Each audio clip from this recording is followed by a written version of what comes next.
समस्त को ख्रीष्टीय नमस्कार शुभ प्रभात पुणी थे आपण समस्त को प्रत्युष प्रतिज्ञा आम स्वागत जनावु पुणी धन्यवाद दौछु कि आपण मैंने आम सहित जड़ित रही ईश्वर वाक्य प्रत्येक दिन प्रभात ईश्वर नाम पुणी तही रही मर्म विषय आम को परमेश्वर जो प्रतिज्ञा देउछंती से विषय शिखी उत्तम निर्णय नहीं दिन को आरंभ करिबारे आपण माने प्रयास करूछंती।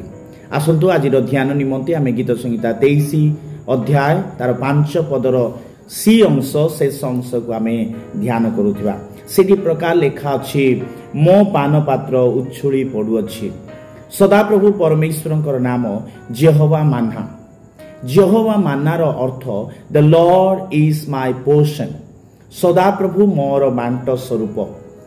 ए जो शब्द दाऊद सदाप्रभुंकर उद्देश्य रे सदाप्रभु की प्रकार भावरे प्रचुरतार उछुली किबा परिपूर्णतार से देवार परमेश्वर तंती सेति पाए से कहंती गीत संहिता 16 तार 5 पद लेखा सदाप्रभु मोर अधिकार ओ मो पान पात्र बांट स्वरूप तुम्भे मोर बांट स्थिर करूअछ।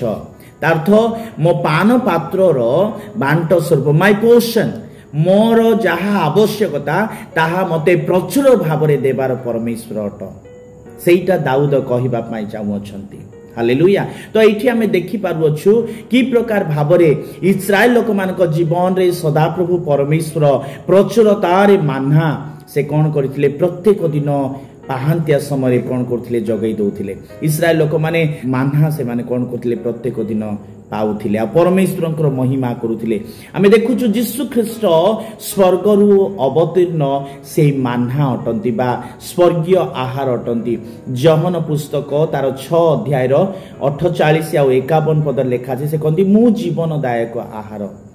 Praise God. पुणी आमे देखुछु कि प्रकार भाव रे एलियन को जीवन रे मध्य परमेश्वर पूर्णतार सहित एपटे गोटे साइड रे समग्र इस्राएल से माने दुर्भिक्ष रे कोन करछंती सम्मुखीन होई अछंती, किंतु एपटे आमे देखुछु एलियन को सदाप्रभु परमेश्वर काक द्वारा काउ द्वारा से मांस और रोटी कोन करछंती जगाउछंती।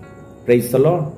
5000 और 4000 लोक मानकु से प्रचुरतारे रोटी आ माछ से मानकु जगाउछंती। गुटे स्थान रे 5000 लोक मानक स्थान रे सेठी आमे देखुछु 12 आ टोकई से माने कोन करूछंती आ से माने उठाउछंती बळका उठाउछंती आ 4000 लोक मानक मध्य रे 7 बेता से माने कोन करूछंती बळकाटा से माने कोन करछंती एकत्र करूछंती। से प्रचुरतार देवार परमेश्वर अटंती। मो प्रिय भाई भणी माने जदि आपण माने अभाव रे अछंती ताले परमेश्वरंक निकट रे से पोषण से बांट स्वरूप परमेश्वर आपण मानक प्रत्येक विषय जहा अल्प अछि सदा प्रभुंकर निकट रे आनंतु ताहा आपण मानक प्रचुरतार से देई देबे।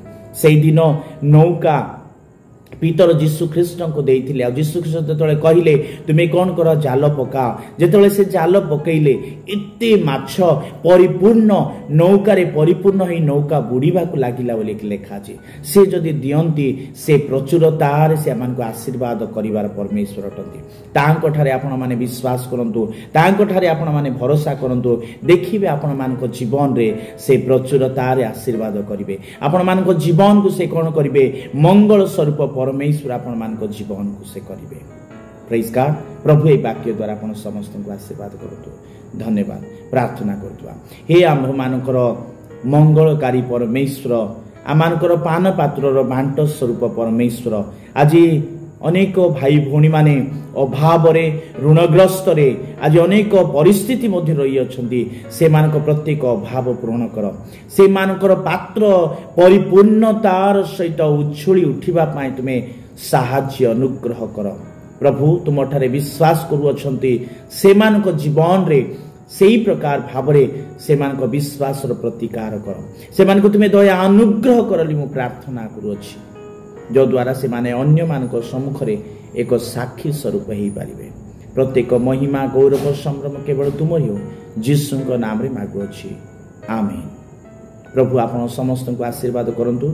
धन्यवाद। ए प्रकार भाव रे आपण माने अन्य मानक मध्य शेयर करंतु, जो द्वारा से माने मध्य ईश्वरंकर वाक्य शिखुथिबे आ परमेश्वरंकर महिमा करुथिबे। धन्यवाद।